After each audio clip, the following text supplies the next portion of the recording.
Hello, everyone. It is Jeanette Martin, the brand ambassador for Ethical Flooring, and it is Fast Facts and Features week one, Kevin. Week one of June, It Wednesday, is. week one Wow. at 2 o'clock.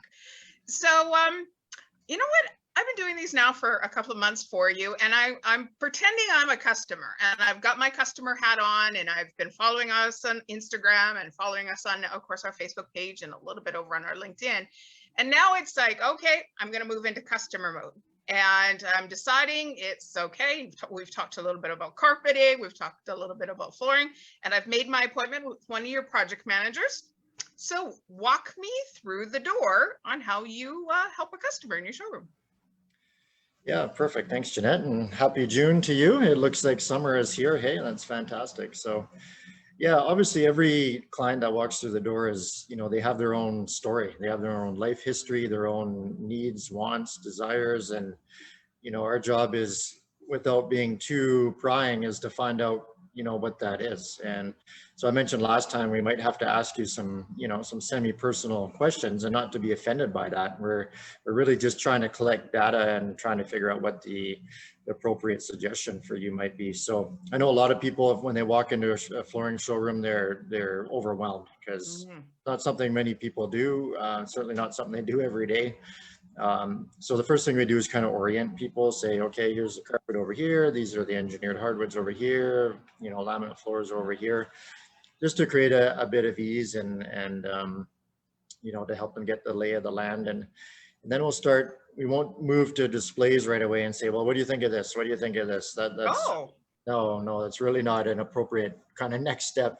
I know a lot of people do that, but it's not the correct way to deal with a client. So I'll actually, and my team will as well too, they'll start asking those questions that we talked about. So, tell me a little bit about your home. Tell me about your project. Is it a condo? Is it a detached house? Is it a townhouse? Those are really important starting points. One question that I like to ask is this your forever home? Or is this something you plan on selling in 2-3 years and you want to move to something else? That's going to make a big impact on what floor we recommend. We'll ask things like, is there any large pets in the home? Cats, little dogs, not such an issue, but definitely if you have a big dog, that's something we need to know, right?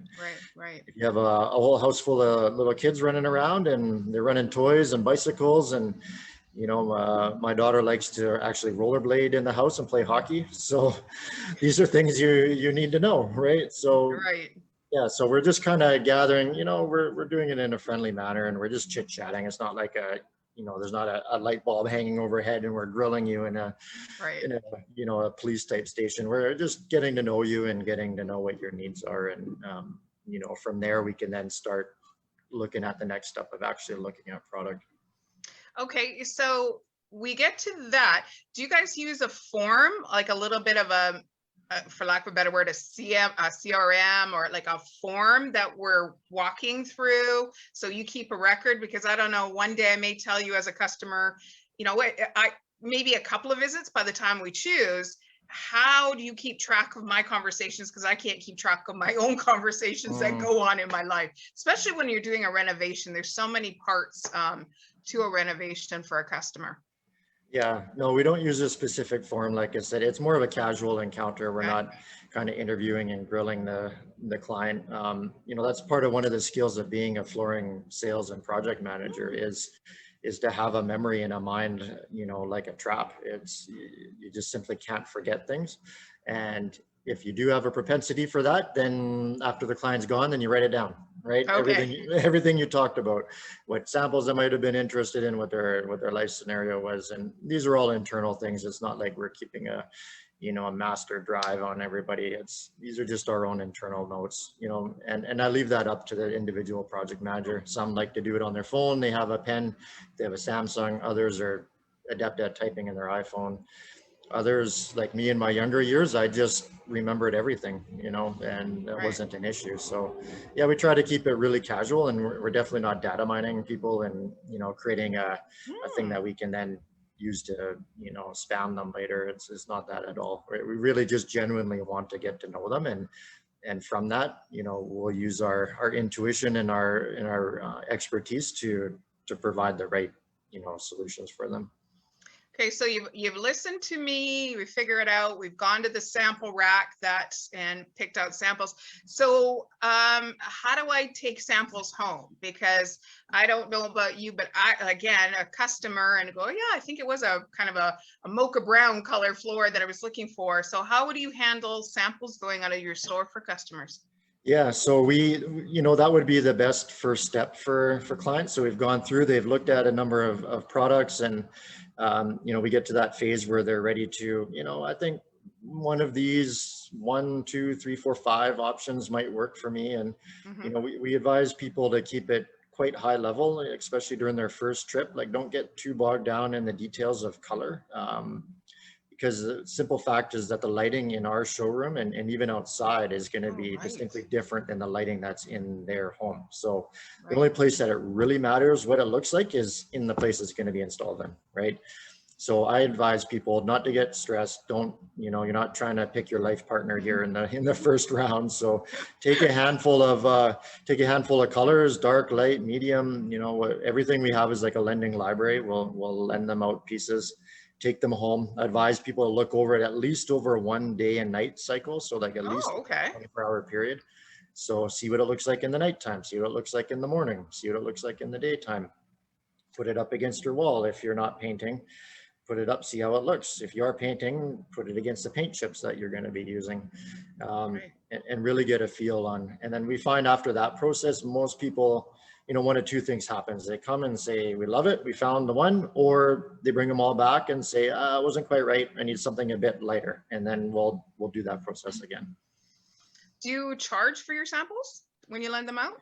No, we don't. I know a lot of people do, and we probably should take deposits on it, but we just trust our clientele to bring them back. And again, we don't want to take credit card numbers and that kind of thing. It's not, we just want it to be more casual and, more friendly and inviting. So yeah, it's a goodwill and an honor system. And some people aren't, they don't bring them back. That happens. But we just live with it and move on. So try to make it as easy as possible. Excuse me. So say we hit it off and I've got the samples that I want. Yep. Now, will your project managers come to my house and pick them up? Like, what would that step look like? Yeah, for sure. And that depends on the answer to the next question. So at that point, we would ask, do you intend, or do you think that you might have us install the flooring, or do you have your own installer? And we're happy with either option. It doesn't matter to us. If they're looking to have us install it, then yes, a project manager would come to site, take off, do a takeoff, get all the sizes, look at all the details, discuss in depth any challenges that might be there, what the process might look like. And they'll bring all that information back to the store to prepare a final quotation for the client. If we're just supplying materials, which is kind of a different road, a different route, then the person who's actually going to be installing the floor, whatever contractor that might be, it's actually up to them to basically tell us and tell their client how much flooring to order. Because every installer works differently, and we know what kind of waste percentage our installers do and these kind of things. But when it goes to someone we don't know, it really needs to be on them for that measurement. So they're the ones that are responsible for it. So it's kind of a double track depending on who's going to be installing it. Yeah. Well, I think that's a perfect way to leave off, because in 2 weeks' time, I know we've got a supplier booked in for next Wednesday. In 2 weeks' time, I'd love to have that conversation where you've got a contractor. So you're kind of the middleman, maybe between a contractor and installing a hardwood floor, and what that relationship looks like on behalf of the customer as well. Perfect. So, yep.